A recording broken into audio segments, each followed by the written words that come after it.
Hi guys, tonight we begin a calm journey into one of the most powerful and haunting myths of Norse tradition, the story of Ragnarök, the twilight of the gods and the rebirth that follows.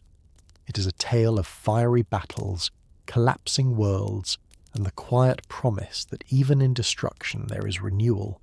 Imagine a universe where gods and giants meet in their final struggle, and from the ashes a new dawn slowly rises. This is not only an ending, but also the beginning of something eternal. But before we begin, for those who enjoy quiet journeys into forgotten myths, hit that like button, subscribe, and share in the comments which legendary creature or mythological tale you want to see next. And don't forget to tell me where you're watching from. I love discovering new places where my stories reach. The Norse cosmos was built upon a fragile balance between order and chaos, woven together by roots and branches of the great ash tree Yggdrasil. This mighty tree, stretching across the 9 realms, carried within it the fates of gods, men, and creatures of all kinds. The story of Ragnarök begins not with sudden catastrophe, but with signs whispered long before. The seers and poets spoke of a time when bonds would break, wolves would prowl free, and the world would tremble.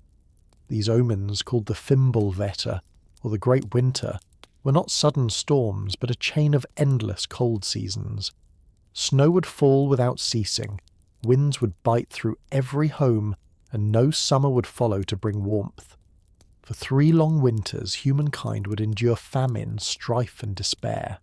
Families would turn against each other, not out of malice alone, but because hunger gnawed at every heart. The bonds of kinship and trust, once sacred, would crumble beneath the weight of survival. In these frozen years, the gods themselves would watch in silence, knowing that the course of fate could not be altered. For woven into the very fabric of Norse belief was the idea that destiny was fixed, shaped by the Norns who sat by the roots of Yggdrasil, carving the lines of past, present, and future into its wood. Yet still, even with this knowledge, there lingered a quiet sorrow among the gods. They loved Midgard, the world of men, and they cherished their halls and kinship, but they could only watch as the world moved steadily toward the path foretold. The first stirrings of unrest would be seen in the animal kingdom as well. The wolves, Skirl and Hati, who had long chased the sun and the moon across the sky, grew stronger, hungrier, more determined.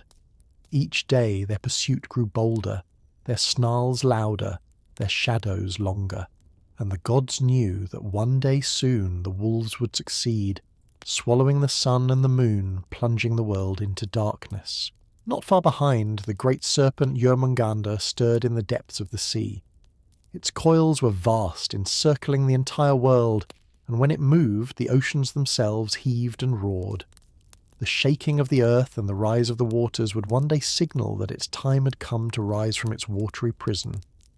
These were not mere creatures, but forces bound to the end of days, woven into prophecy as surely as the coming of night after day. The gods, led by Odin All-Father, gathered often in their halls to speak of what was to come. Odin, with his one eye that had seen into the depths of wisdom, knew more than any. Yet he too could not escape the weight of inevitability. He rode often to the well of Mimir, seeking knowledge of what might be done, though every answer only confirmed what he already knew. The fate of the gods was sealed, and Ragnarök would come. And so, the first seeds of the end were planted not in fire or battle, but in silence, frost, and the slow unravelling of bonds that once held the world steady. As the long winters stretched on, the earth itself seemed to ache under the weight of destiny. Crops no longer grew, rivers froze deep, and the skies hung low with heavy clouds that never broke into sunlight. The people of Midgard struggled to endure, their villages hollowed by hunger and grief. The great Fimbulvetter was not only a test of body but also of spirit.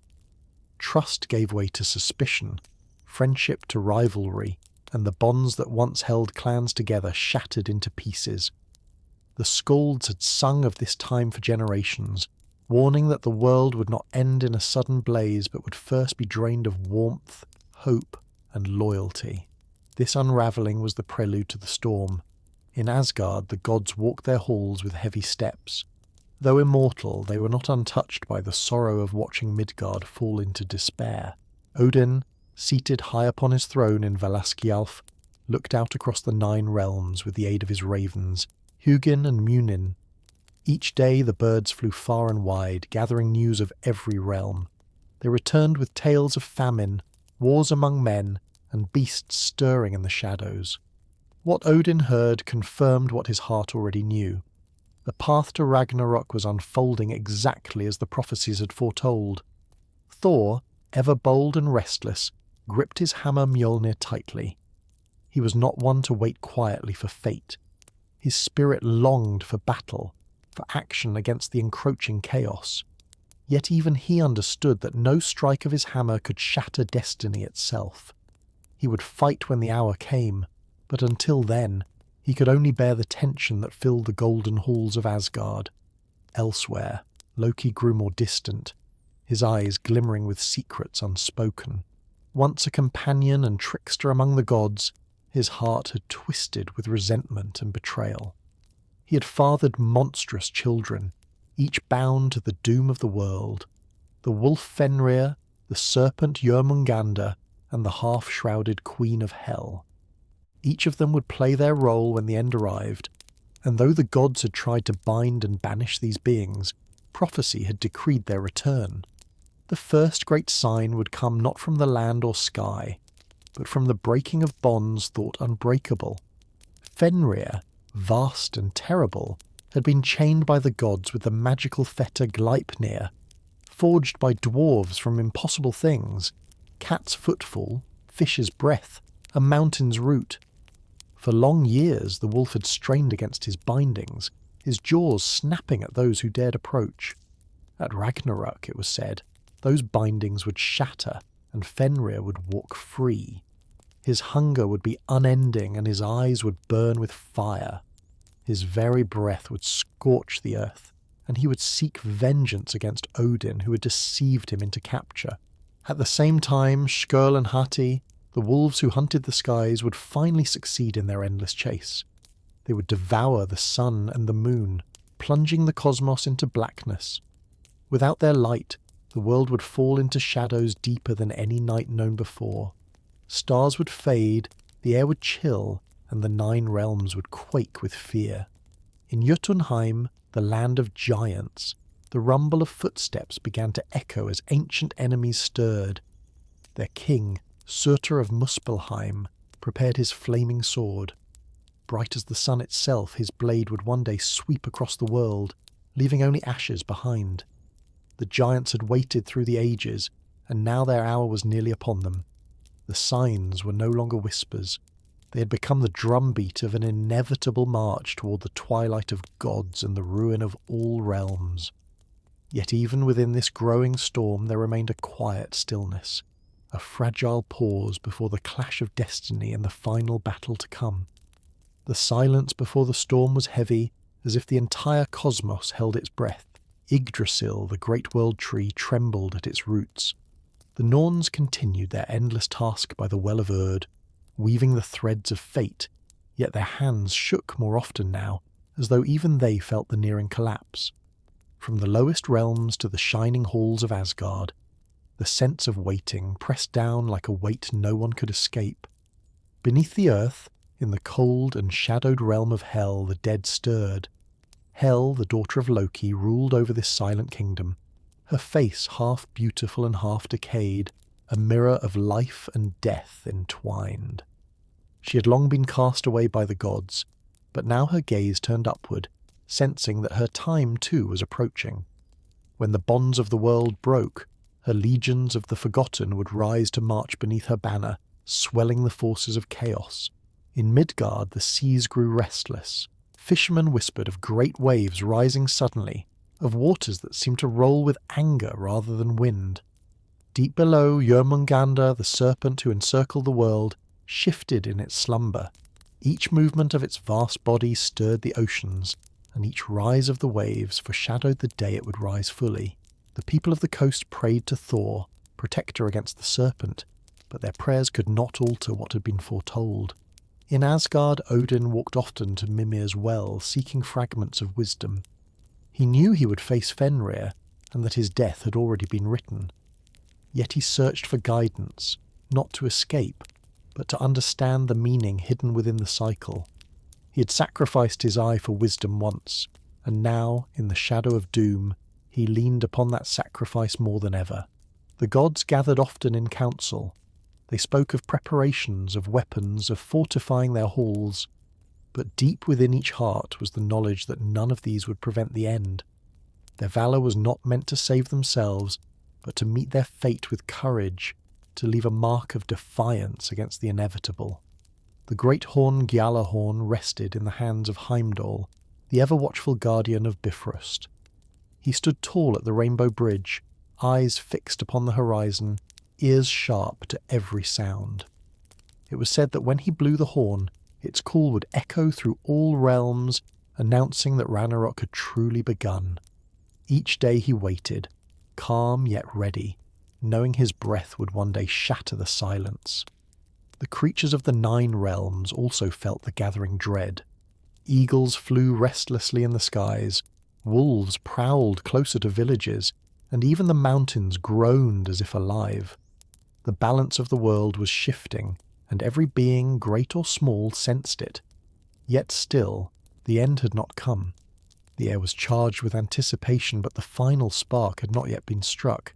It was in this stillness, heavy and watchful, that the gods, giants, and men prepared themselves. All knew the day was near when the quiet would break, and the last battle of gods and monsters would begin. The first true cracks of doom appeared not in fire, but in sound. From deep within the earth, the chains of Fenrir began to groan and stretch. For centuries the magical fetter Gleipnir had held, forged from things so strange they seemed impossible, yet even such wonders could not last forever. The wolf strained, his muscles trembling with rage, his jaws wide enough to swallow the sky. Each pull weakened the bond, and the gods knew the moment was close when no force could restrain him. Fear was not their way, but even they felt a shadow in their hearts when thinking of his hunger. Across the heavens the wolves Skirl and Hati ran their endless chase after sun and moon. For ages their pursuit had been a pattern of the cosmos, an eternal rhythm. But now, with each passing day, they gained ground.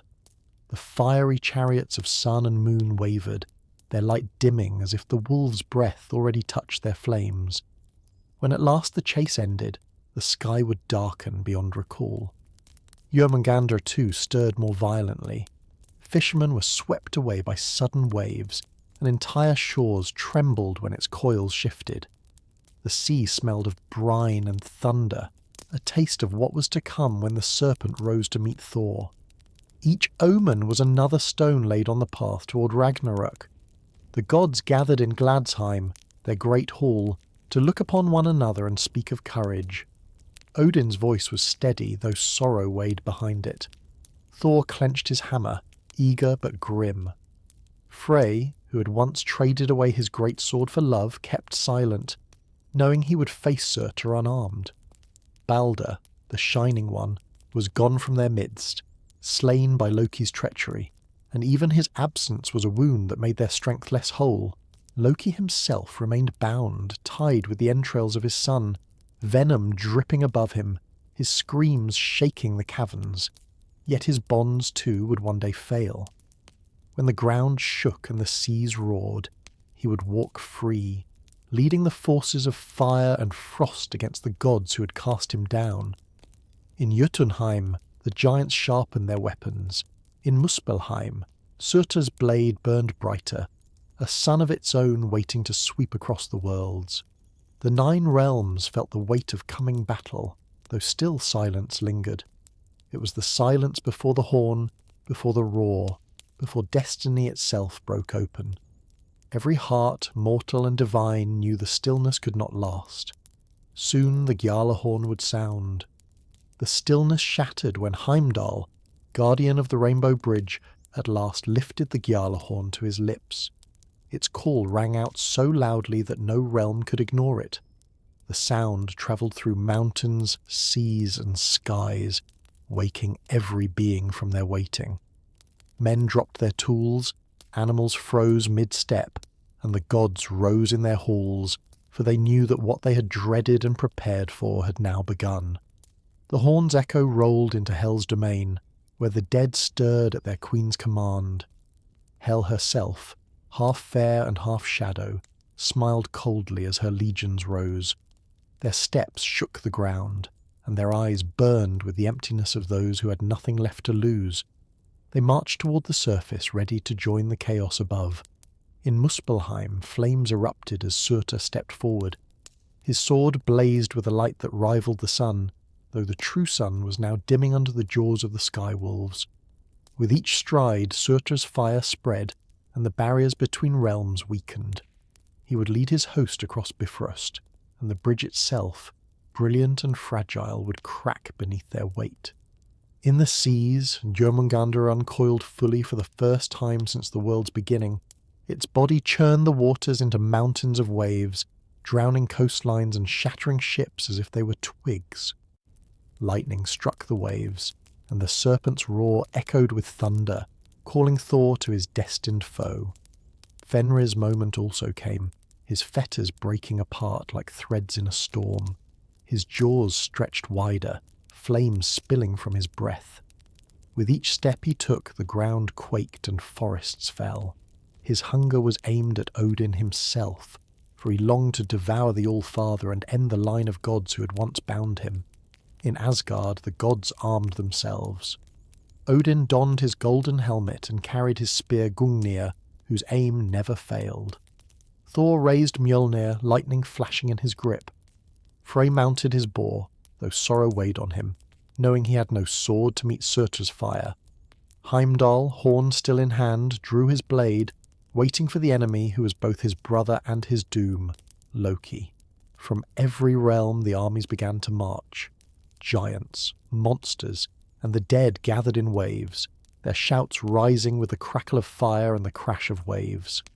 The air itself trembled, and Yggdrasil groaned at its roots. Ragnarök had come, not as a whisper, but as a roar that filled the cosmos with fear and awe. The armies of chaos surged forward, filling the horizon with fire, frost, and shadow. From the east came the giants, their steps shaking the mountains as if they were pebbles. From the south, Surtur led his host, his sword a blazing sun that seared the sky. From beneath the earth rose Hell's legions, silent yet relentless, their pale eyes gleaming in the gloom. And from the sea, the endless coils of Jörmungandr churned the waters, spilling floods into Midgard, sweeping villages and forests into the deep. Against this storm the gods gathered upon the plain of Vigrid, the battlefield foretold by prophecy. It stretched farther than any eye could see, vast and desolate, awaiting the clash of all fates. Odin rode at their front upon his steed Sleipnir, the eight-legged horse swift as the wind.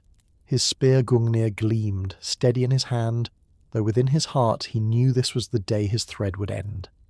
Beside him marched Thor, his hammer alive with thunder, every step echoing with the promise of battle. Heimdall stood watchful, his eyes bright, his blade ready for the treachery of Loki. Frey guided his boar, its tusks sharp, but sorrow shadowed him as he looked toward the fire giant he must face without his lost sword. Tyr, the god who had once sacrificed his hand to bind Fenrir, walked calmly to meet the hound Garm, guardian of Hell's Gate. Each knew their opponent, and each accepted the fate set before them. The air trembled as the two sides faced one another. Loki strode forward, unbound at last, his smile cold and sharp. He had endured venom and chains, and now his rage burned brighter than fire. His eyes met Heimdall's across the field, and both knew that destiny had set them against each other. Fenrir stalked behind him, vast as mountains, his breath a furnace, his eyes fixed upon Odin. The wolf's jaws stretched wide, reaching toward the sky as if to swallow it whole. Skirl and Hati had done their work. The sun and moon were gone, and the sky lay in deep darkness broken only by fire and lightning. Then, with a cry that shook the 9 realms, the armies charged. Giants roared, gods thundered, and steel met flame in a clash that shook Yggdrasil to its core. The final battle had begun, and every strike, every cry, every fall was another thread cut from the weave of fate. The world groaned as it moved toward its breaking, yet even in the chaos there was a solemn beauty. The courage of gods and mortals standing firm against the storm they could never hope to escape. The plain of Vigrid burned with fire and thunder as the clash erupted in full fury. Odin, all-father of the gods, charged first into battle, his spear Gungnir flashing like lightning.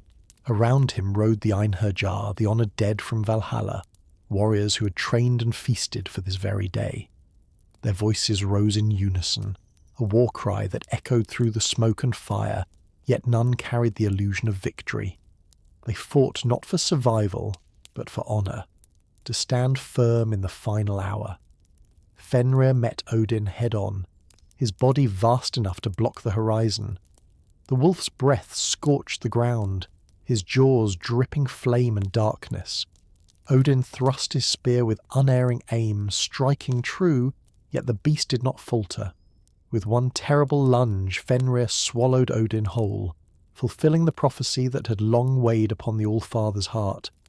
The sight shook even the bravest of the gods, for their leader, their father, was gone. But before despair could spread, Vidar, Odin's silent son, stepped forward. He had long prepared for this moment, bearing a mighty shoe crafted from all the scraps of leather ever cut from mortal boots. With this he forced open Fenrir's jaw, driving his blade deep into the wolf's heart. Fenrir writhed, snarling and snapping, until at last his great body fell, the earth quaking beneath its weight. Yet the victory was bitter, for Odin lay lost within the beast's maw. Elsewhere on the field, Thor met Jörmungandr. The serpent's body coiled around him, its breath fouling the air, its venom dripping like rivers. Thor swung Mjolnir again and again, each strike cracking scales and shaking the heavens. Lightning struck in rhythm with his blows, until at last he shattered the serpent's skull with a final thunderous strike. Jörmungandr collapsed, waves crashing and seas boiling, but the triumph carried a cruel price. As the serpent died, it spewed forth venom in its death throes, and Thor, though he had walked 9 steps in victory, fell lifeless to the ground. Their fates had always been bound together, and so both met their end as the prophecy had promised. At the edges of battle, Loki and Heimdall clashed. The trickster's rage burned hot, his weapons striking with fury born of years in chains. Heimdall met him with calm, every blow answered with precision. They fought with equal strength, and neither yielded. At last, each struck a fatal blow, and the two fell together, their deaths entwined as their destinies had always been. The plain was thick with fire, venom, and blood. The world tree trembled, its branches groaning under the weight of destruction. Yet still the battle raged, each god and giant locked in combat, each knowing that every strike was one step closer to the end of all things. The battlefield of Vigrid stretched endlessly, a wasteland of smoke and flame where destiny unfolded with every heartbeat. Tyr, the god of courage and sacrifice, strode forward with steady steps to meet Garm, the hound of hell. The beast fur was matted with blood and shadow, its eyes burning with the cold fire of the underworld. Once before, Tyr had given his hand to bind Fenrir, proving that bravery was not the absence of fear, but the willingness to endure it. Now, with only one hand left, he faced Garm without hesitation. Their clash was brutal and unrelenting. Teeth gnashed against steel, claws tore into armour, and Tyr fought with a resolve that shook even the monstrous hound. He struck again and again until at last his blade sank deep, ending Garm's furious howls. Yet the victory was sealed with Tyr's own blood, for the beast's fangs pierced his body. God and hound fell together, neither yielding, both consumed by the destiny set upon them. Nearby, Frey faced Surtur, the fire giant whose blade blazed brighter than the sun. Frey had once traded his sword for the hand of his beloved, a choice made in peace and love, but now that sacrifice left him unarmed. He met Surtur with a stag's antler, a weapon noble yet fragile against the giant's inferno.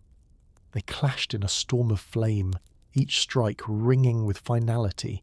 Frey fought valiantly, every blow a testament to his courage, but Surtur's fire could not be stopped. At last the blazing sword cut him down, and his light flickered into nothingness.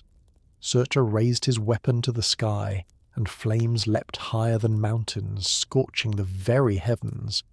The rainbow bridge Bifrost, strained by the weight of armies, shattered into shards of light and ash, its colours fading into darkness. The realms were no longer connected, their bonds torn apart as if the universe itself was unravelling. All around, the Einherjar fought with unmatched valour, their war cries piercing the roar of giants and the hiss of flames. Yet they too fell in great numbers, their blades carving paths through the enemy until exhaustion and fate claimed them. Each warrior knew their death was certain, but still they pressed on for the honour of standing beside the gods in this final hour. Above the battlefield the sky split with thunder. Lightning forked across the darkened heavens, illuminating scenes of chaos. Fenrir's corpse still smouldering, Jörmungandr's body coiled in death, Thor lying lifeless, Odin swallowed, Frey fallen, Tyr slain. The great cycle was unravelling thread by thread, each death another piece of the cosmos undone. And still, in the midst of ruin, Surtur's fire grew.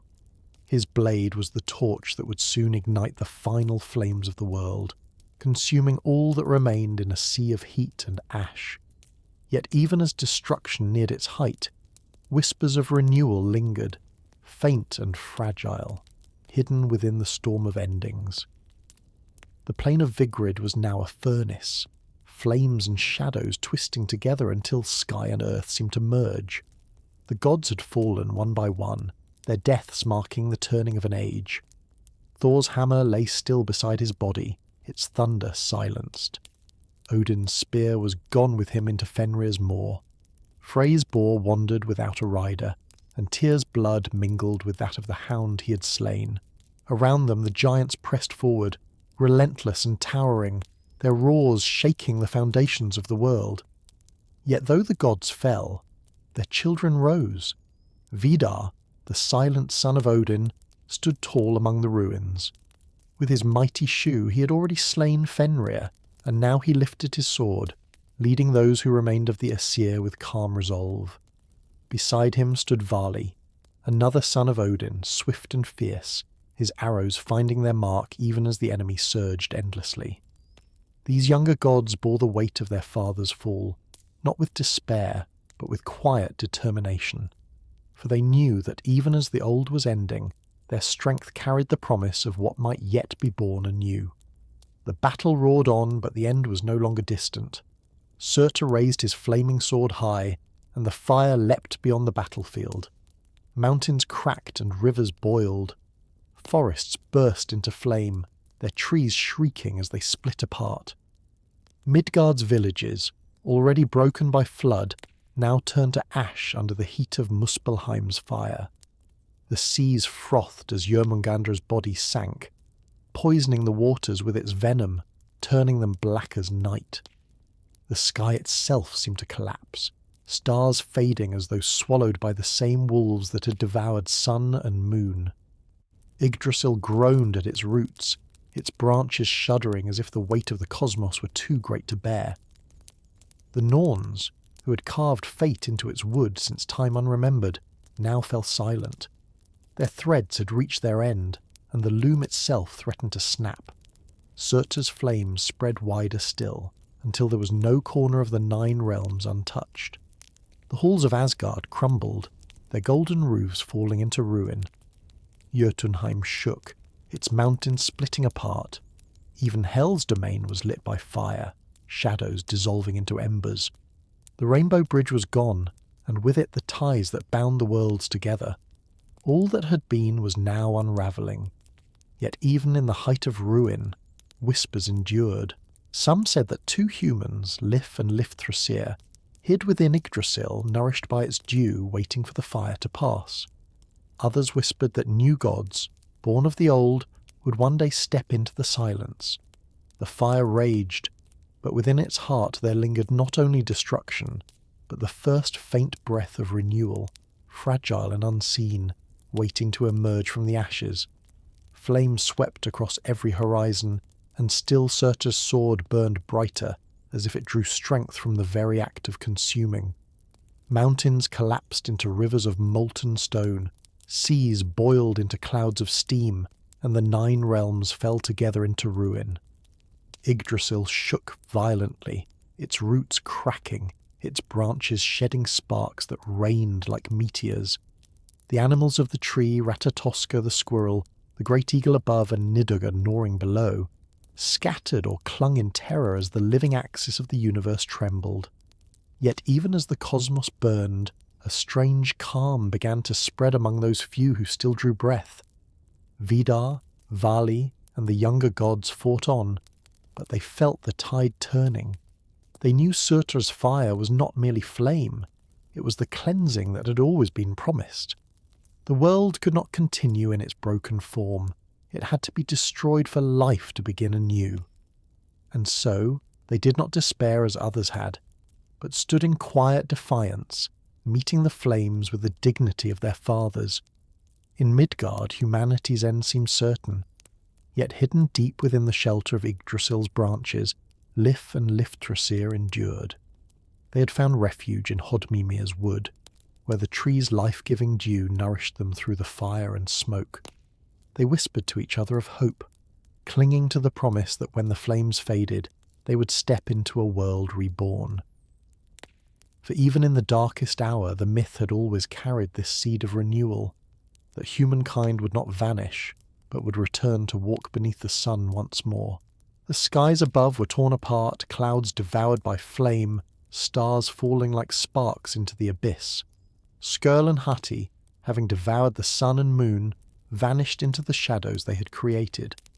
But prophecy promised that a new sun would rise, the daughter of the one consumed, bringing light back to the world when all else was ash. This vision lingered, faint but powerful, in the hearts of gods and mortals alike. Surtur, triumphant, raised his blazing sword one final time, and the fire surged outward, engulfing the last remnants of the 9 realms. The sound was like the roar of creation itself reversed, as if the cosmos was exhaling its final breath. For a moment there was nothing but fire, endless and consuming, a sea of heat that erased every line, every hall, every battlefield. Yet within that sea, silence returned. The cries of battle faded, the roars of beasts were gone, even the groan of Yggdrasil stilled. All that remained was the crackle of flame, and then, slowly, even that began to die. From the ashes, a hush spread, vast and unbroken. The world was ended, but the promise of rebirth lingered like an ember, waiting to glow again. When the last roar of fire faded, silence stretched across what remained of the 9 realms. The battlefield of Vigrid was gone, its plains reduced to glowing embers and drifting ash. Mountains lay as heaps of blackened stone, and oceans had boiled away, leaving only steaming hollows. The halls of Asgard, once golden and proud, were nothing but ruins buried beneath smoke. It seemed as if nothing could rise again, for Surtur's fire had consumed all. Yet in that silence something gentle stirred. The great ash tree Yggdrasil, though scarred and wounded, still stood. Its bark was blackened, its roots cracked, but life lingered in its veins. Dew still formed upon its branches, pure and glistening, a reminder that the force of creation had not been fully destroyed. Within its shelter, Lif and Lifthrasir remained hidden, untouched by the flames. They whispered to one another in the darkness, their voices carrying the fragile hope of humankind. Each dawn that never came, they waited, believing that light would return and that they would step into a new earth. From the ashes of the gods, new figures began to emerge as well. Vidar, who had slain Fenrir in vengeance for Odin, walked among the ruins, his steps heavy but steady. Vali, the swift son of Odin, rose beside him, his bow still unbroken. From the shadows came Modi and Magni, the sons of Thor, carrying with them their father's hammer Mjolnir, now theirs to wield in the world to come. Though young compared to the fallen, they bore within them the strength of the old gods and the promise of renewal. Balder too returned, the shining one who had once been cast into Hel's realm by Loki's deceit. His death had been the first omen of Ragnarök, but now he stepped forth again, radiant and pure, bringing with him light and wisdom for the age that was dawning. Beside him was Herda, his blind brother, reconciled in the new world, their ancient tragedy softened by rebirth. Slowly, the ruins began to change. Ash cooled, and from the black soil tiny shoots of green pushed upward. Rivers trickled again through the scorched earth, carrying life back to the land. The sky, still dark from the wolves' feast, began to glow faintly as the daughter of the sun rose in her mother's place, casting golden light across the wasteland.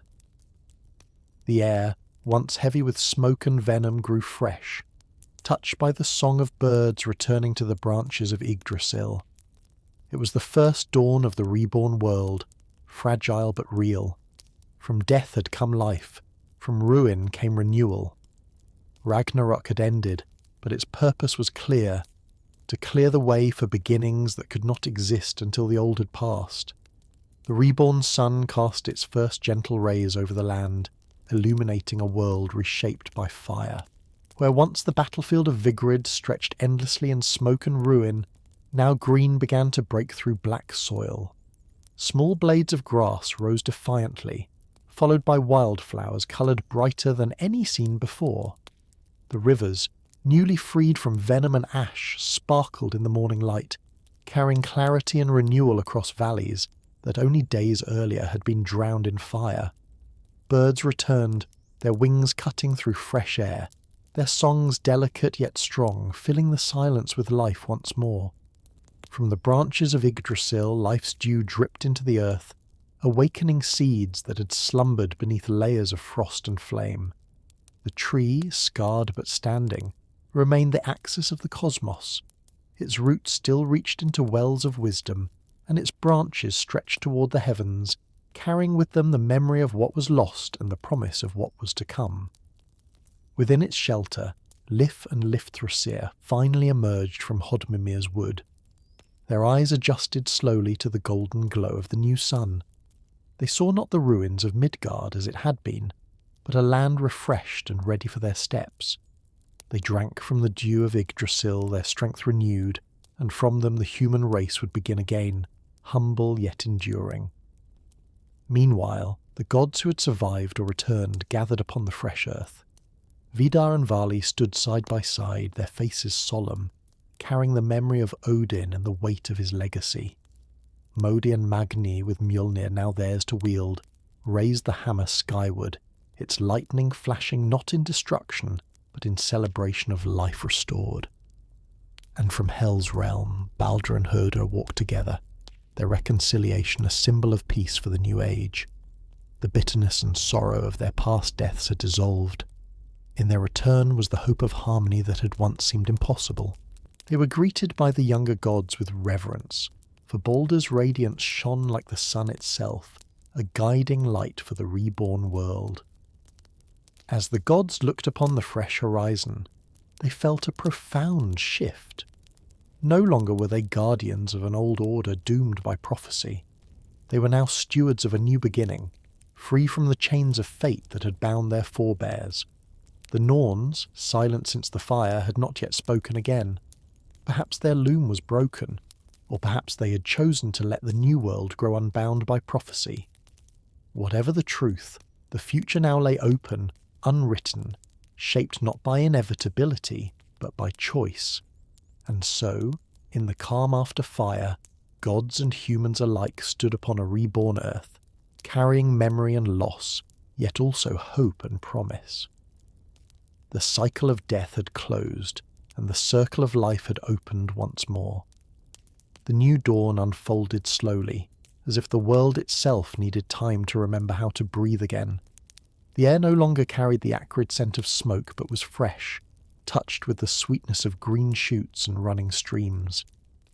The sky glowed with a softer light than before, for the daughter of the sun now guided its path, her golden chariot bringing warmth where once there had been endless winter and consuming fire. It was a gentler radiance, one that spoke not of dominance but of renewal. Upon the renewed soil, the survivors among the gods gathered in quiet reflection. Vidar stood tall and silent, his great shoe still bearing the dust of his battle with Fenrir. Beside him, Vali watched the horizon with sharp eyes, a guardian of what was yet to come. Modi and Magni lifted Mjolnir together, the hammer humming with power, its thunder no longer a herald of doom but a promise of protection. Baldur and Herder, reconciled and radiant, walked among them as symbols of forgiveness and harmony. Their presence was like balm upon the scars of the world, reminding all that even in the face of betrayal and loss, healing could come. Humanity too began its fragile return. Lif and Lifthrasir, the first of the New Age, walked cautiously through forests regrown from ash. Their voices carried hope, simple and quiet, as they spoke of building homes, of planting seeds, of raising children who would know a world free of the old prophecies. They drank from clear streams, gathered fruits and herbs, and marvelled at the freshness of the earth beneath their feet. Their lives would be humble, but from their humility would grow strength, for they carried within them the resilience of all who had endured before. Yggdrasil remained scarred but alive, its branches once more stretching wide across the heavens. From its crown, eagles nested, their wings spreading as guardians of the sky. From its roots flowed wisdom still, though the Norns remained silent. Their loom of fate was broken, or perhaps abandoned, leaving the New Age unwritten. For the first time since the beginning, the future was not bound to prophecy. The gods felt this freedom deeply. Odin, Thor, Frey, those who had fallen, had lived and died within the circle of destiny. But Vidar, Baldur, and the rest now stood outside it, free to shape a path of their own. It was a solemn gift, but also a heavy burden. They would have to guide a world reborn without the certainty of what was foretold. And so, on the still smouldering soil of what once was, the New Age began. Gods and humans together, unshackled from fate, yet carrying memory in their hearts. The world was fresh, fragile, and full of promise, a reminder that even after the fiercest fire, life always finds its way back into the light. The reborn earth lay quiet for many seasons, as if pausing to gather strength before filling itself with abundance. From the blackened ruins of forests grew mighty oaks and birches, their branches lifting skyward as though reaching for the new sun. Rivers that once boiled with Jörmungandra's venom now ran pure, reflecting light upon their surfaces like polished silver. Fish leapt in their waters once more, and deer stepped cautiously from the shadows of young groves. The silence of ruin had given way to the murmurs of life returning, steady and unhurried. Lif and Lifthrasir walked these fresh lands, leaving the first human footprints of the New Age upon soil softened by dew. Their days were simple, gathering fruits, seeking shelter, and tending small fires, but their existence carried immense weight, for they were the seeds of humankind's renewal. In the evenings they spoke quietly of the past world, though much of it was already slipping into myth, for memory alone could not hold the vastness of what had been lost. Still, in their hearts was the certainty that their children would grow into this earth, multiplying until humanity once again filled Midgard. Among the gods, Baldur's return shone brightest. His very presence was a blessing, for he was remembered as the most beloved of the Aesir, the one whose death had begun the chain of events leading to Ragnarök. Now, reborn, he carried not sorrow, but a deep serenity, as though passing through death and returning had given him wisdom untouchable by grief. Beside him walked Herder, no longer burdened by guilt for his brother's death. Together they embodied reconciliation, teaching the younger gods that harmony was possible even after the deepest wounds. Vidar remained the silent guardian, ever watchful, while Vali guided with steadiness, his arrows now used not for war but for hunting to sustain the reborn world. Modi and Magni, with Mjolnir resting in their hands, practiced the art of thunder not as a weapon, but as a reminder of their father's courage. They would wield it when needed, but more often its rumble was a comfort, echoing like distant laughter across the hills. The Norns had not been seen since the fire, and some whispered that fate itself had ended with Ragnarök. Without their weaving, the future was unwritten, open like a blank page upon which gods and humans could write freely. It was a frightening thought, for prophecy had once given shape to life, but it was also liberating. No longer were they bound to an inevitable end. Now they could create a destiny of their own choosing. And so, the new age began quietly, not with horns or fire, but with the slow blossoming of peace. The scars of Ragnarök remained upon the land, reminders of what had been endured. Yet within those scars grew new roots and flowers. From death came renewal, and from silence came song, a hymn to beginnings that rose gently into the golden air of the world reborn. Seasons began to settle into rhythm once again, though they felt gentler than before. The harsh winters that had once foreshadowed Ragnarök gave way to milder snows, brief and cleansing, while summers stretched long with light from the daughter of the sun. Crops grew wild across the fields without human hand, as if the earth itself wished to heal quickly from its scars. Lif and Lifthrasir gathered what they needed and watched as animals returned. Wolves prowling the forests, eagles circling high, and bears roaming the riversides. They no longer feared the beasts, for the balance between humankind and nature seemed newly restored, untainted by the conflicts of the old age. Among the gods, peace also took root. Vidar built a hall near the place where Asgard had once stood, its walls plain yet strong. Unlike the golden palaces of old, this hall was modest, reflecting the New World spirit of humility rather than grandeur. Balder, radiant and calm, often sat there with him, speaking of justice, wisdom, and kindness. His words carried weight, for he had seen both death and return, and his counsel reminded all that this world was not meant to repeat the mistakes of the last. Modi and Magni trained with Mjolnir, learning to wield its power together. The hammer, once the weapon of destruction, now struck not against giants or monsters but against stone, shaping foundations for new halls and sanctuaries. Each thunderclap was no longer a signal of doom, but of creation, echoing across valleys to remind gods and humans alike that strength could build as well as destroy. Vali roamed the woods as a guardian, ensuring that the young forests grew undisturbed. His arrows were used sparingly, only when needed for food, never for conquest. Herdar, once blind and burdened, found comfort in walking beside Balder, his steps careful but his heart lighter. Together they taught that forgiveness could mend what fate had once torn apart. The rivers flowed clear, the sky stretched wide, and the air carried no scent of smoke. Yet even in this calm the survivors felt the weight of memory. They remembered the flames of Surtur, the venom of Jörmungandr, the fall of Odin and Thor. These were not wounds to be forgotten, but lessons carved into the soul of the cosmos.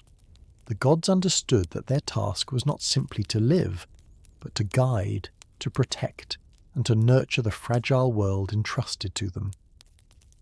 In the evenings, Lif and Lifthrasir's voices rose in quiet songs of gratitude, their words drifting through the forest to reach the halls of the gods. It was a new harmony, one where gods and humans existed not as masters and subjects, but as companions in the shaping of a new age. And though the Norns no longer wove fate's threads, destiny itself seemed to hum softly in the air, like a melody waiting to be written by hands free at last. Time in the new world flowed differently, as though the very fabric of existence had softened. Where once the 9 realms were bound by strict order and looming prophecy, now they expanded freely, unchained from the inevitability of Ragnarök.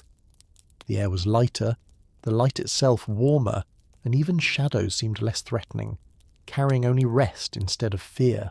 Lif and Lifthrasir moved often from place to place, exploring Midgard as it healed.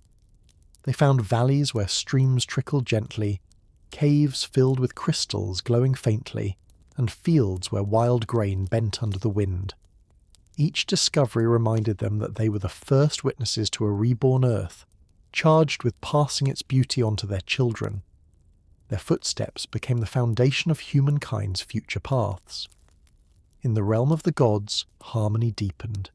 Vidar, ever silent, became a figure of quiet strength, embodying endurance rather than wrath. His hall was a gathering place where decisions were made calmly, without quarrel, for the memory of the old gods' divisions still lingered as a warning. Baldur's presence illuminated these councils. His wisdom carried the serenity of one who had died and returned, and the others listened not only because he spoke well, but because he embodied the possibility of peace after ruin. Herder remained at his side, a reminder that forgiveness was more powerful than vengeance. Modi and Magni continued to wield Mjolnir together, their shared strength a symbol of brotherhood. They no longer struck down giants or monsters, but used the hammer to consecrate new lands, blessing rivers, hills, and homes. When thunder echoed across the horizon now, it was met not with fear, but with reassurance, for it marked the gods' protection over the new age. Vali roamed between the realms of gods and humans, a watchful presence in the forests and fields. He carried no crown or hall, but his guardianship was felt in the safety of the wild places where men and beasts dwelled together. The cosmos itself reflected this change. The stars, once dimmed by wolves, now shone brighter, as if cleansed by fire. The new sun traced steady arcs across the sky, its daughter's light carrying gentleness instead of harsh command. Even the moon returned, reborn from shadow, glowing as a quiet companion to night. The Norns were nowhere to be found, and some whispered that they had vanished with the old world. Others believed they still lingered, watching silently, but choosing not to weave. Without prophecy, both gods and humans felt uncertainty, yet they also felt freedom. For the first time, the story of the cosmos was not written before it was lived. It was a fragile, precious gift, one that both feared to lose and longed to explore.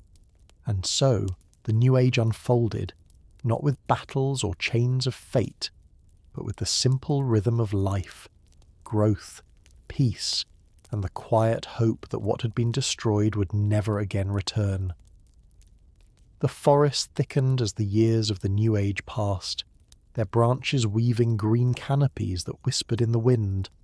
Birds sang freely, building nests in places where once only fire had reigned. Streams filled with fish and frogs, their surfaces glittering beneath the renewed sun. Lif and Lifthrasir raised children in this gentle world, teaching them to respect the balance of nature and to live with gratitude for the second chance given to humankind. Around their fire at night, they told stories of the old world, of Odin, Thor, and the battles that had ended the age of prophecy. Their children listened wide-eyed, not with fear but with wonder, for to them these tales were less warnings than lessons, guiding them to avoid the mistakes of the past. The gods, too, embraced this new rhythm.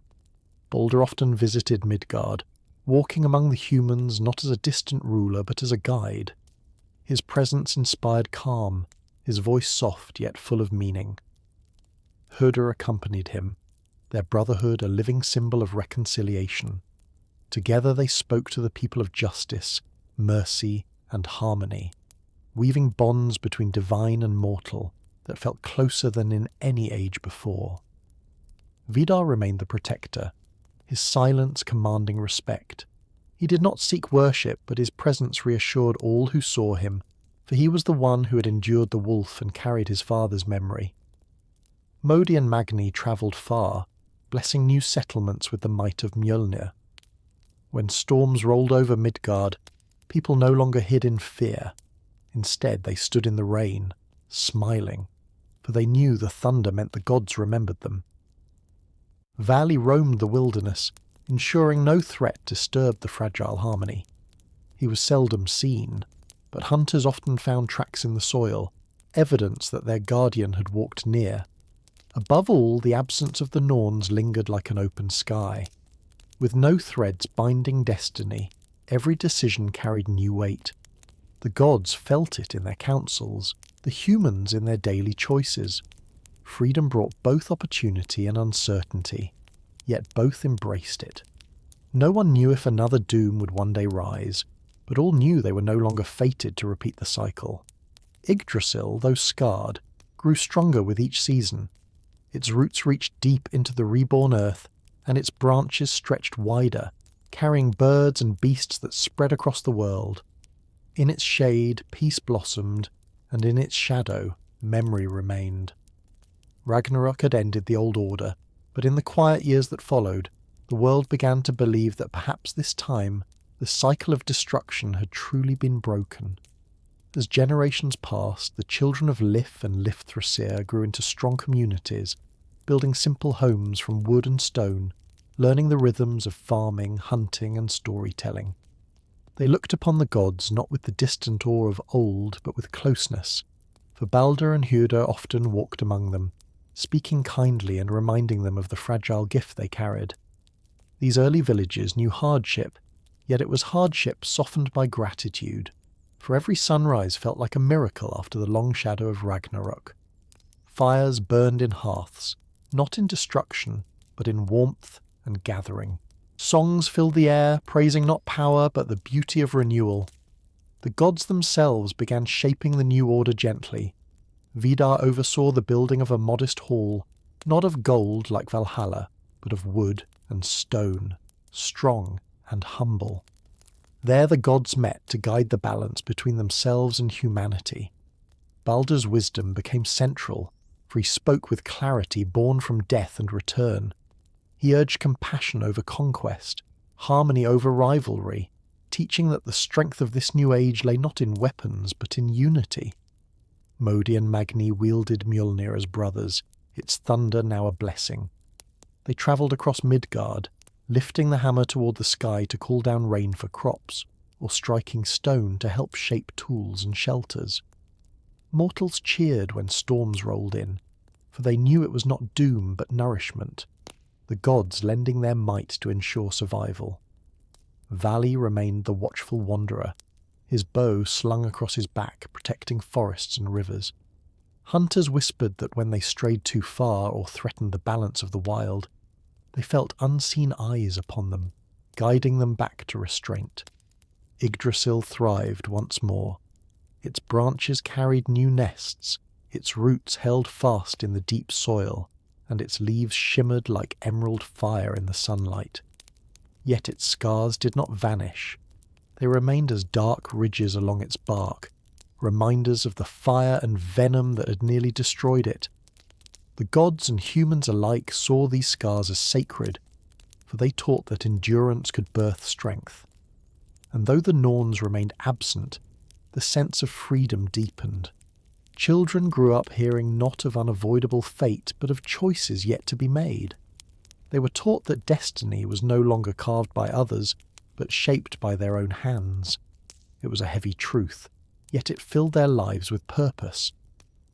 The cycle of endings had turned, but now the future stretched open like an unwritten saga, waiting for voices to give it shape. The new age unfolded like a long and gentle song, each verse carried by winds that once howled with fire but now whispered with peace. Midgard blossomed into fields of grain and forests alive with deer, wolves and birds, all moving in balance.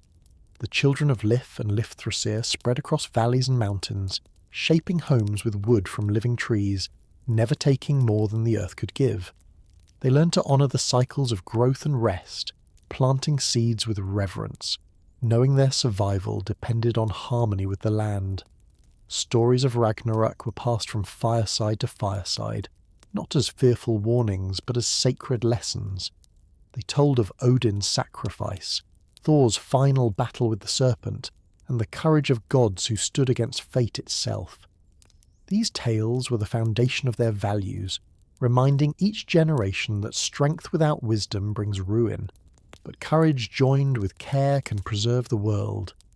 The gods watched with quiet pride. Balder shone among them, his voice calm and full of hope. He often walked into human settlements, blessing children and listening to the songs of elders. His return from death gave him patience, for he understood that the smallest acts, planting a tree, sharing a meal, forgiving a wrong, were the roots of a lasting peace. Herder walked beside him, his blindness a reminder that wisdom is not always born of sight, but of heart. The two brothers, once torn apart by tragedy, now guided mortals together, showing that reconciliation was the true light of the new age. Vidar remained steadfast, guarding the balance of the realms. Though silent, his strength reassured both gods and men, for he was the one who had endured the wolf and stood unbroken. Modi and Magni carried Mjolnir as brothers, and though they trained to wield it in battle, its thunder was rarely used for war. Instead, its rumble brought rains to thirsty fields, its strikes cracked stone to build homes, and its lightning reminded all that power could serve creation as well as destruction. Valley roamed the wild places, his presence felt more than seen. Hunters spoke of arrows left in paths, warning them away from sacred groves. Fishermen told of shadows watching over rivers, ensuring that their nets did not empty the waters. He was the guardian of restraint, teaching that freedom without care could lead again to ruin. Above all, the absence of the Norns lingered. Some whispered that they had vanished, their loom broken in the fire. Others believed they still watched, choosing silence to give the world freedom. Whatever the truth, gods and mortals alike lived without the certainty of prophecy. Every dawn was new, every decision meaningful. For the first time, the saga of the cosmos was unwritten, waiting to be sung not by fate, but by those who lived within it. The years of peace stretched into generations, and the memory of Ragnarök began to take on the shape of legend. Mortals spoke of it around their hearths, their voices hushed but steady, as if sharing something sacred. To them it was not a tale of despair, but of endurance and renewal, a reminder that even the mightiest of gods had fallen so that life could rise again. Children listened wide-eyed, imagining wolves devouring the sun, serpents rising from the sea, and Surtur's flames sweeping the world. Yet they also imagined the rebirth that followed, the gentle light of the new sun and the first green shoots sprouting from ash. In their hearts, Ragnarök was not the end, but the proof that endings could also hold beginnings. Humanity flourished in ways simpler than before. Villages grew into small towns, and trade routes wound across rivers and valleys. Yet unlike the old world, ambition was tempered with gratitude. Leif and Lifthrasir's descendants remembered the fragility of existence, and so they lived with care. No hall was built too high, no king crowned too proudly, for all knew that arrogance had once led the world into fire.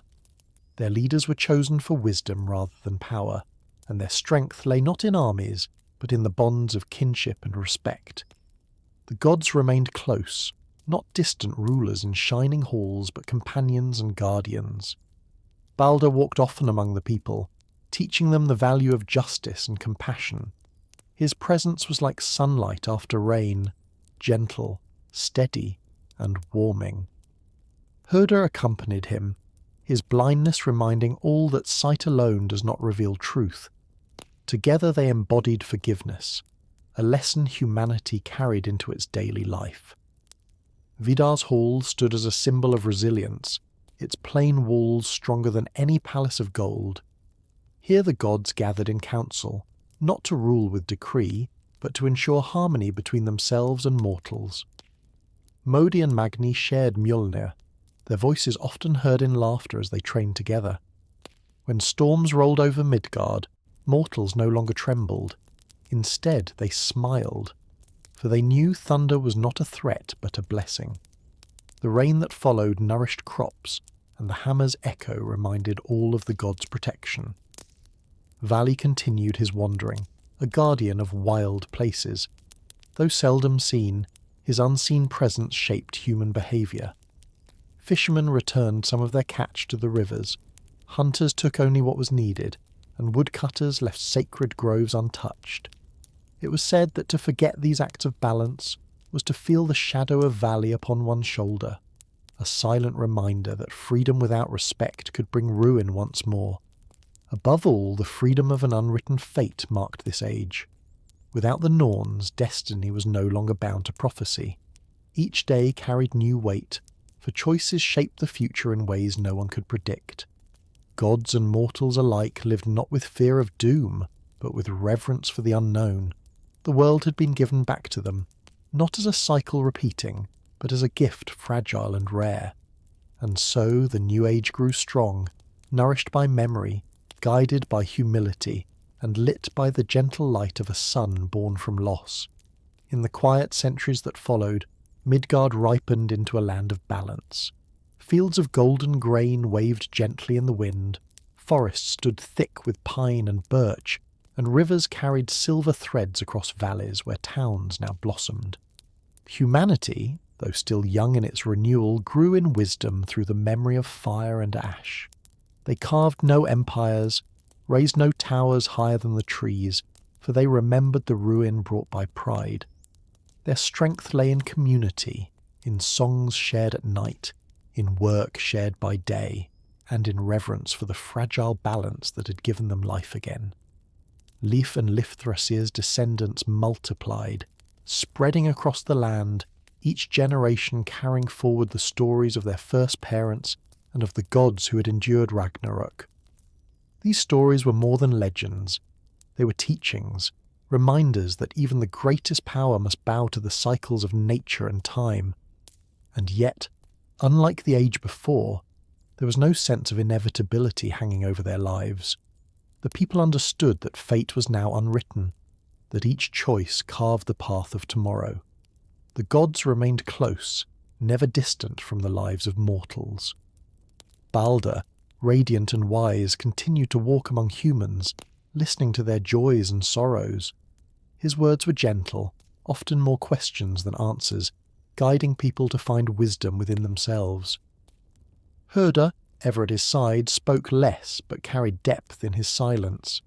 His blindness had become a symbol of trust, teaching that truth often lies beyond what the eyes can see. Vidar's hall became a place of gathering not only for gods but for mortals as well. When disputes arose among villages, delegations travelled to his door, seeking judgment under the quiet gaze of the god who had once avenged Odin. He spoke little, but his decisions were fair, reminding all that justice rested not in anger, but in balance. Modi and Magni, with Mjolnir in hand, travelled the breadth of Midgard. They blessed the soil with thunder, called rain with lightning, and struck the ground to open new springs. Their presence filled people with laughter and courage, for they carried Thor's legacy without his wrath, choosing joy over rage. When storms rolled through, children ran outside to play in the rain, raising their arms to the sky as if greeting old friends. Vali still wandered unseen, guarding wild places where men's hands must tread lightly. It was said that he appeared as a shadow at the edge of vision, or as a whispering wind through trees. His watch ensured that greed never outweighed gratitude, that mortals remembered their bond with the earth. Above, the new sun traced her path steadily, her golden light softer than her mother's, but no less enduring. The stars returned in greater number, their patterns unfamiliar, as if the heavens themselves had chosen to mark the new age with fresh constellations. And though no prophecy guided them, both gods and mortals alike felt comfort in this uncharted sky, for it promised freedom, possibility, and the joy of journeys yet to come. With every passing age, the bond between gods and mortals deepened. Unlike the distant reverence of the old world, now there was closeness, almost kinship, as if both shared in the same fragile story of survival. In Midgard, villages flourished into towns, their wooden halls filled with music, their marketplaces alive with trade. Farmers turned the soil with gratitude, knowing each harvest was a gift rather than a certainty. Fishermen cast their nets under the blessing of Balder, offering prayers not of fear but of thanks. And children grew up learning that the world was not ruled by prophecy, but by the choices of their own hands. Among the gods, Balder became a central figure of guidance. His light, gentle yet enduring, shone brightest in times of doubt. He spoke often of balance, reminding both mortals and immortals that strength without compassion could lead to ruin. Herder, his once tragic brother, walked always at his side. Where Balder's radiance inspired, Herder's quiet presence comforted. His blindness had become a symbol to mortals, that wisdom was not always found in what one sees, but in trust, humility, and the unseen truths of the heart. Vidar, the silent avenger of Odin, ruled with calm authority. His hall was not gilded with treasures, but with the strength of simplicity. Mortals who sought justice travelled there, confident that Vidar's word was steady and unshaken by pride. He had endured the jaws of Fenrir, and his silence carried weight that no long speech could match. Modi and Magni, Thor's sons, grew into protectors of Midgard. Together they wielded Mjolnir, but their thunder was joyous, not wrathful. When storms rolled across the horizon, farmers no longer trembled. They celebrated, for rain meant renewal. Children laughed at the flashes of lightning, pointing skyward and calling it the smile of the gods. The hammer, once the weapon of destruction, had become a tool of blessing, shaping fields, mountains, and rivers with care. Vali continued as guardian of the wilds. Though mortals rarely saw him, his presence lingered in the hush of groves and the rush of rivers. It was said that hunters who took more than needed felt a sudden stillness, as if eyes watched them from the trees. His unseen hand preserved the balance of creation, ensuring that the greed of men never again threatened the fragile peace. The heavens, too, reflected this harmony. The daughter of the sun traced her path faithfully, and the new moon followed her, rising and falling with gentle rhythm. Stars filled the night sky with unfamiliar constellations, their patterns mysterious and unbound by the prophecies of old. Mortals looked upward and felt wonder, knowing that the heavens, like their lives, were unwritten. And so the new age thrived, not through conquest or prophecy, but through balance, humility, and freedom. The memory of Ragnarök lingered as warning, but the spirit of renewal guided every step. In fields, in halls, and beneath the branches of Yggdrasil, both gods and mortals lived not as prisoners of fate, but as creators of a future yet to be sung. The memory of the old gods who had fallen lingered, carried in the voices of skalds who sang softly in firelit halls. Odin, Thor, Tyr, and Frey were gone from the living world, yet their presence had not vanished entirely. Mortals spoke of them with reverence, not as rulers to be feared, but as ancestors whose sacrifices had opened the path to life anew. Children learned of Odin's wisdom, of Thor's courage, of Tyr's bravery, and of Frey's generosity. These stories were not warnings of doom, but lessons of virtue, shaping the values of generations that followed. In Midgard, villages became more organized, yet still modest. People built wooden temples, not to demand blessings, but to honor the memory of those who had walked before them. Offerings were simple: fruits, grain, carved figures of wood. Worship was no longer about averting disaster, for Ragnarök had already come and gone. Instead, it was gratitude for survival, for the second chance that gods and mortals alike had been granted. Balder often visited these gatherings, his presence filling the air with calm.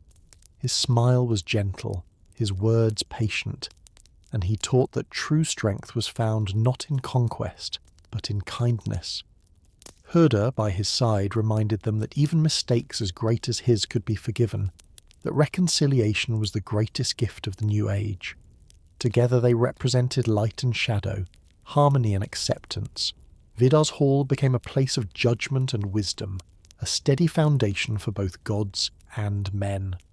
His silence was as powerful as words. When he finally spoke, mortals listened with reverence. He did not demand loyalty, but his fairness drew respect from all who came before him. In this new world, justice was not about vengeance, but about restoring balance. Modi and Magni roamed the lands, their bond of brotherhood unshakable. They carried Mjolnir together, raising it toward the skies when storms were needed, striking the earth when rivers had dried, bringing life through the hammer once feared for its destruction. Their laughter carried across valleys, echoing like distant thunder, a reminder that joy, too, was divine. Vali still moved unseen through forests and mountains, a spirit of restraint. Mortals told tales of arrows found near their camps, when they hunted too greedily or cut too deeply into sacred woods. It was his way of guiding them without words, reminding them that the balance of the wild must never again be broken. Overhead, the sun's daughter crossed the heavens with steady light, while the moon traced gentle paths through the night. The stars, no longer bound to old prophecies, gleamed with fresh patterns. Skalds pointed to new constellations, naming them after rebirth, peace, and renewal. For the first time, the sky itself felt open, free, and alive. And so the age moved forward, not with fear of another ending, but with quiet determination to honour the past while shaping a future unchained from fate. The memory of Ragnarök lived on, not as dread, but as the foundation of gratitude and wisdom in a world reborn. The seasons turned, and the new world found its rhythm.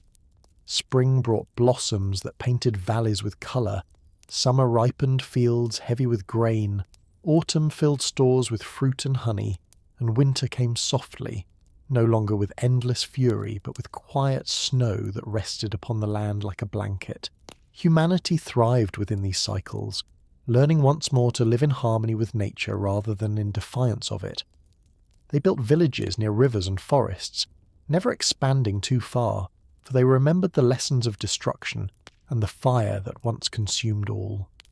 In the evenings, families gathered around hearths, where stories of the old gods were told as sagas. Children learned not only of Ragnarök, but of the choices that led to it: pride, betrayal, and the hunger for power.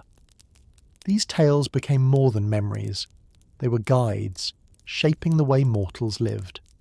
The gods listened as well, walking quietly among their people, hearing the songs that kept memory alive.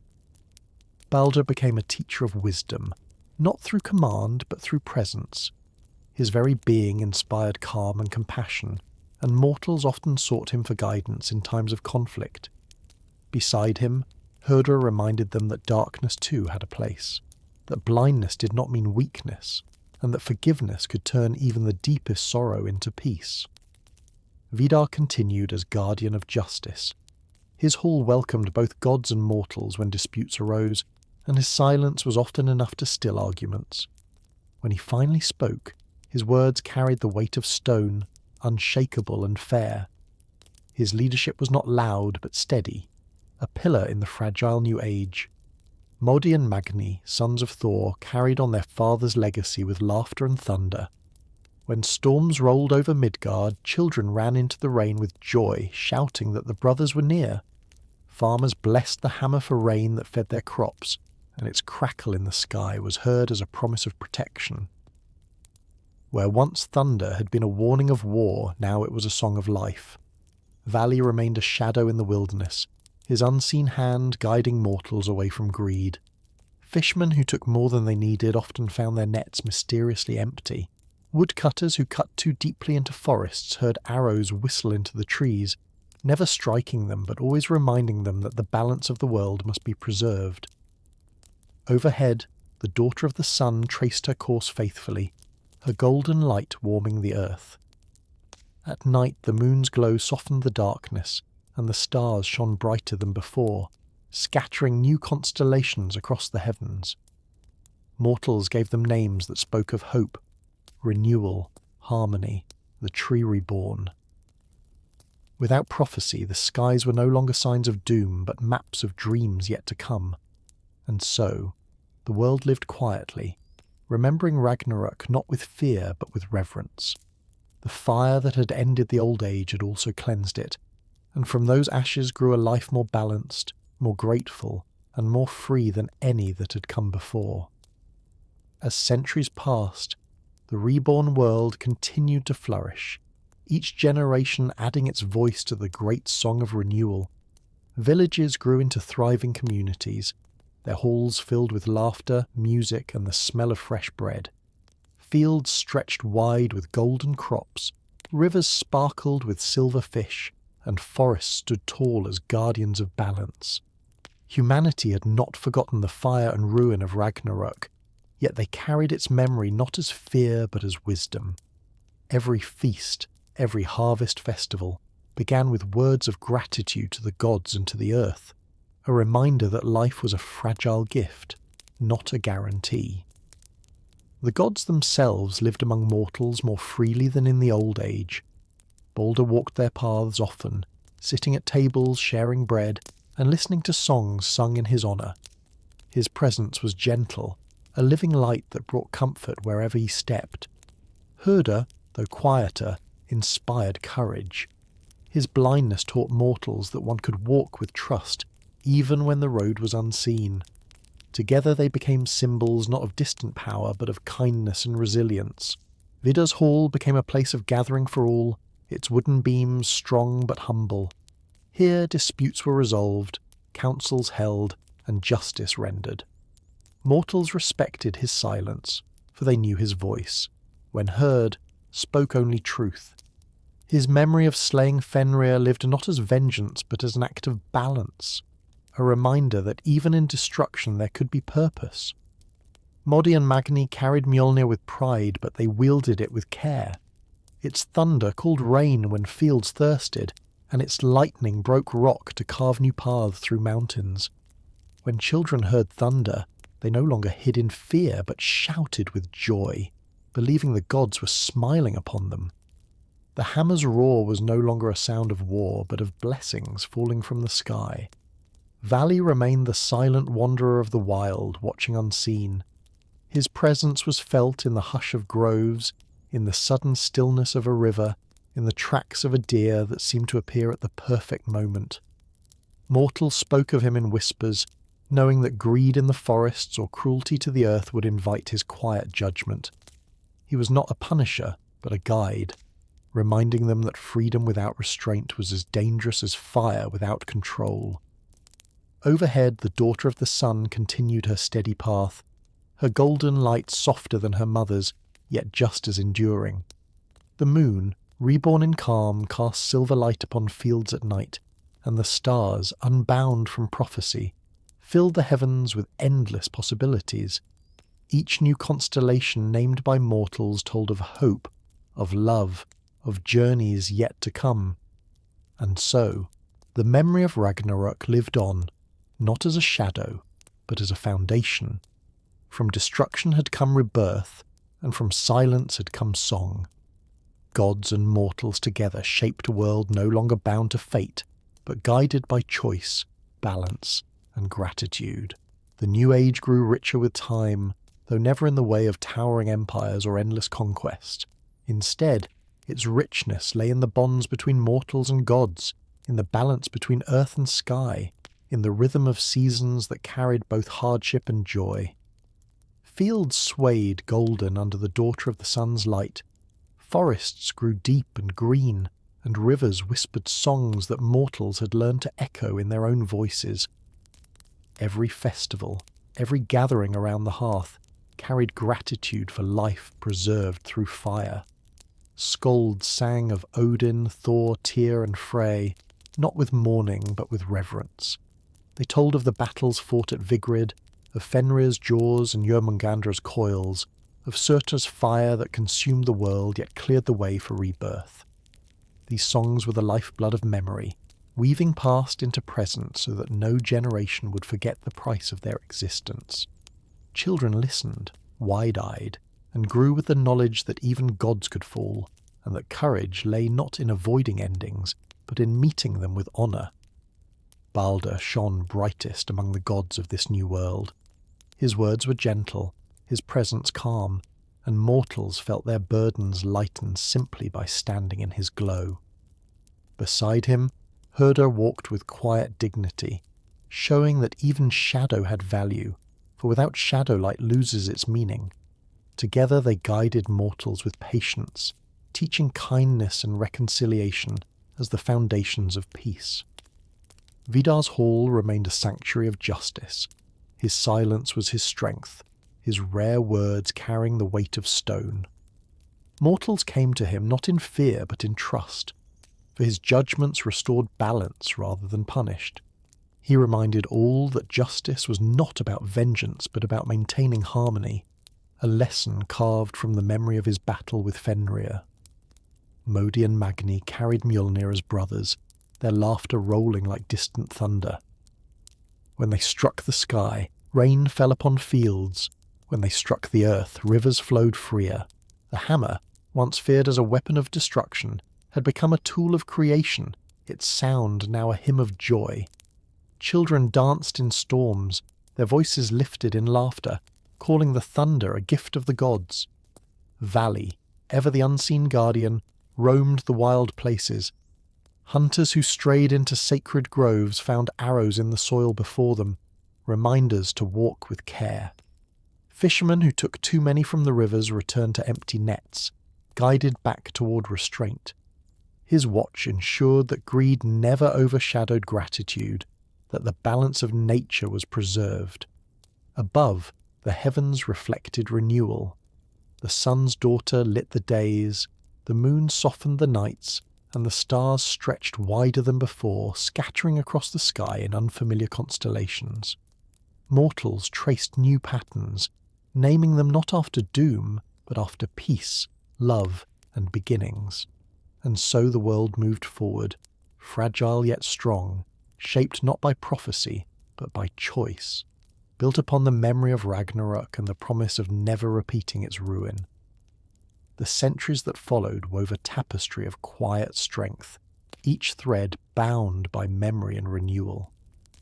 Midgard grew into a land of harmony, its villages nestled in valleys, its farms stretching along rivers, its people thriving not by conquest, but by care. Songs filled the air at planting and harvest, praising the gods and honouring the earth, for both were seen as companions in survival.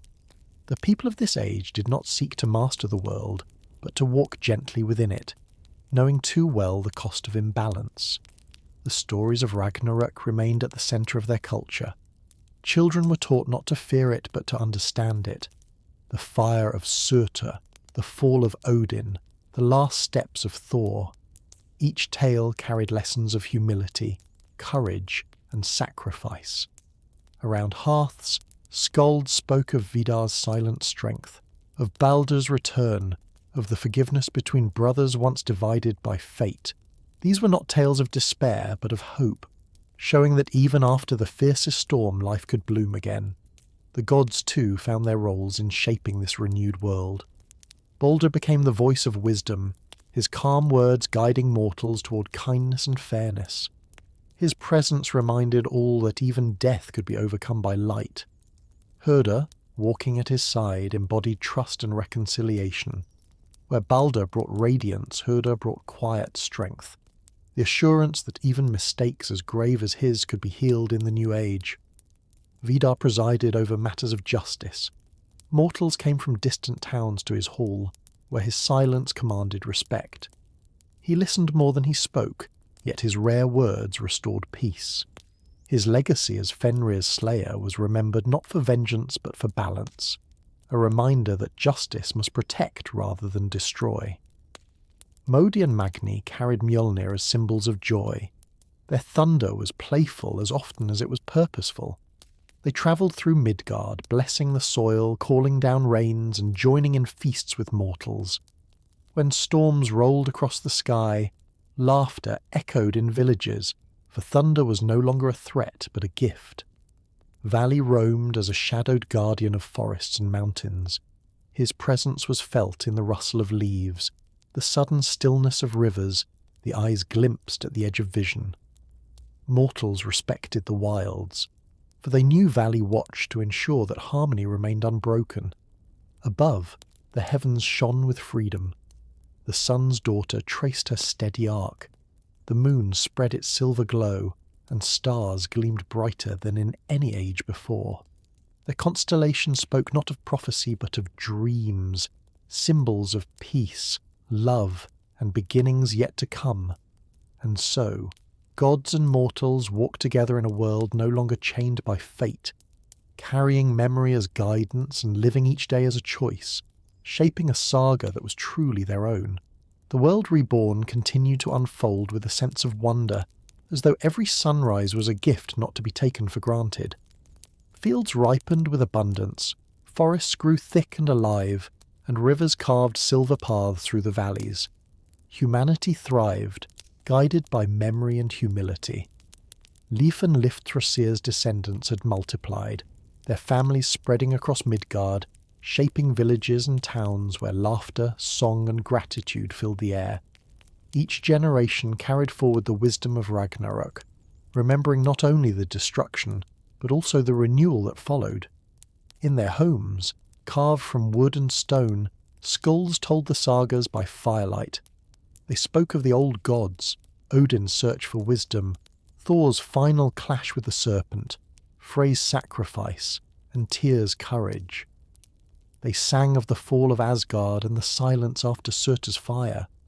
But always these tales ended not with despair, but with Baldur's return, Vidar's strength, and the rising of the new sun. These stories were not chains of fate, but teachings, that courage mattered, that choices carried weight, and that even endings could be doorways to beginnings. The gods themselves were no longer distant figures. Baldur walked often among mortals, his presence soft yet radiant, offering guidance not as command but as gentle counsel. Herder, quiet and steady, reminded all that even great mistakes could be redeemed through trust and forgiveness. Together they embodied light and shadow, showing that harmony came not from perfection, but from balance. Vidar ruled with silence and fairness, his hall a place of justice. Mortals respected his judgment, for he listened with patience and spoke with clarity. His memory of Fenrir was not carried as wrath, but as the weight of responsibility, teaching that strength must always serve balance. Modi and Magni carried Mjolnir, and wherever they went, joy followed. They brought rains to thirsty fields, thunder to bless harvests, and lightning to shape stone for homes and halls. Mortals welcomed storms as gifts, for thunder meant the gods were near. Valley moved unseen through wild places, his presence felt more than witnessed.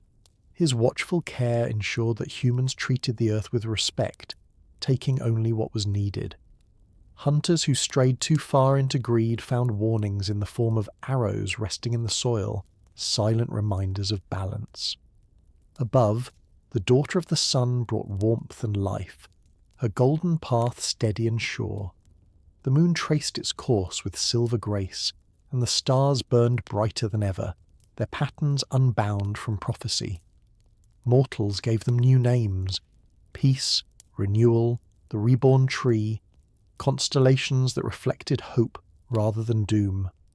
Thus the new age continued, not as a cycle fated to repeat, but as a living saga shaped by gods and mortals together. The memory of fire lingered, but it had become the soil from which peace and freedom grew. The passing of ages in the new world did not bring decay, but deepening harmony, as though every generation wove another layer into a tapestry of renewal. Midgard blossomed with abundance, wheat bending golden in the breeze, orchards heavy with fruit, and forests alive with deer, wolves, and birds. Rivers flowed clear, their voices carrying the sound of life across valleys. Villages grew into towns, and towns into small cities, yet none rose higher than the trees nor sought to dominate the earth. Humanity had learned from the ashes of Ragnarök that pride and greed led only to ruin, and so they shaped their lives with care, weaving gratitude into every festival and humility into every song. In these gatherings, skalds told of the gods who had fallen and of those who had returned. Odin's wisdom, Thor's thunder, and Frey's sacrifice lived on in stories, while Vidar's silent strength, Baldur's light, and Hörder's forgiveness shone in the present. Children listened wide-eyed to tales of Fenrir, Jörmungandr, and Surtur, their fear softened by the knowledge that those forces had passed, clearing the way for life's renewal. Each story ended with the dawn of the new sun, reminding mortals that destruction had not been the final word. Baldur often joined these feasts, his smile warm, his words measured. He reminded mortals that wisdom grew from compassion as much as from knowledge. Hörder's presence reassured those who struggled with guilt or blindness, for his life was proof that even grave mistakes could be healed. Vidar remained a guardian of justice, his hall plain yet unshakable. Disputes from across Midgard were brought before him, and though he spoke rarely, his judgments restored peace. Modi and Magni travelled as brothers, carrying Mjolnir with joy. When storms rolled across Midgard, mortals raised their eyes not in fear but in welcome, for thunder meant the hammer had blessed their fields. Children laughed in the rain, calling it the laughter of the gods themselves. Vali still wandered unseen, guiding mortals toward respect for the wild. It was said that when hunters grew careless, arrows appeared at their feet, silent warnings to honour the balance. His unseen presence was a constant reminder that harmony with nature was the first law of life. Overhead, the daughter of the sun traced her course faithfully, her golden rays softer yet more enduring than her mother's. At night, the moon glowed calmly, silvering fields and forests, while stars scattered the heavens in constellations mortals named with hope, the reborn flame, the silent god, the hammer's song. And though the Norns no longer wove destiny, their absence was not mourned. For the first time, gods and mortals alike lived without prophecy, free to shape the future with their own choices. The memory of Ragnarök endured, but it was no longer a shadow. It was the root of wisdom, the soil of renewal, the reminder that even in the fiercest destruction, life could find its way back into the light. The new world had matured into an age of quiet strength, where the scars of Ragnarök were no longer wounds but sacred reminders. Midgard thrived in harmony with the seasons, its fields rich with grain, its rivers clear and full of life, and its forests vast with creatures that roamed freely. Humanity lived not as rulers of the land, but as its caretakers, honouring the balance that had been restored. Every festival was a hymn of gratitude, every song a reminder of the trials endured, and every child born a symbol of the world's second chance. In villages and towns the sagas were sung with reverence. Skalds told of Odin's endless quest for wisdom, of Thor's last battle against the serpent, of Frey's sacrifice, and of Tyr's courage. They spoke of Loki's betrayal, of Surtur's fire, and of the silence that followed. Yet these tales never ended with despair. They always rose into the rebirth of the sun's daughter, into Baldur's return, into the survival of Lif and Lifthrasir. Mortals listened and knew that the greatest truth of the cosmos was not destruction, but renewal. The gods remained close, guiding without ruling. Baldur's light shone as a constant blessing, his words teaching patience and compassion. Hörder's quiet steps reminded all that forgiveness was possible, even when the past was heavy. Vidar, the silent judge, upheld fairness, his hall a place where mortals and gods alike sought resolution. Modi and Magni, carrying Mjolnir together, brought storms that nourished the soil, laughter that rolled like thunder, and reassurance that strength could be joyful rather than wrathful. Vali's unseen presence continued to guard the wild, his arrows of warning ensuring that humanity never forgot the sacredness of the earth. Overhead the heavens glowed with freedom, The daughter of the sun traced her golden arc. The moon glowed softly in silver, and stars filled the night sky with constellations named by mortals after hope, peace, and renewal. There were no prophecies, no fates woven by the Norns, only open possibility. The future stretched wide like an unwritten scroll, waiting for hands both divine and mortal to inscribe it. And so, the saga of Ragnarök found its meaning. It was not the story of an end alone, but of transformation, of fire that cleared the way for green shoots, of gods who fell so that others might rise, of a world shattered only to be reborn stronger. From ruin had come harmony, from silence had come song, and from ashes had come light. In this age, gods and mortals walk side by side, no longer bound by prophecy, but free at last to shape their own destiny beneath the gentle sun of a world renewed.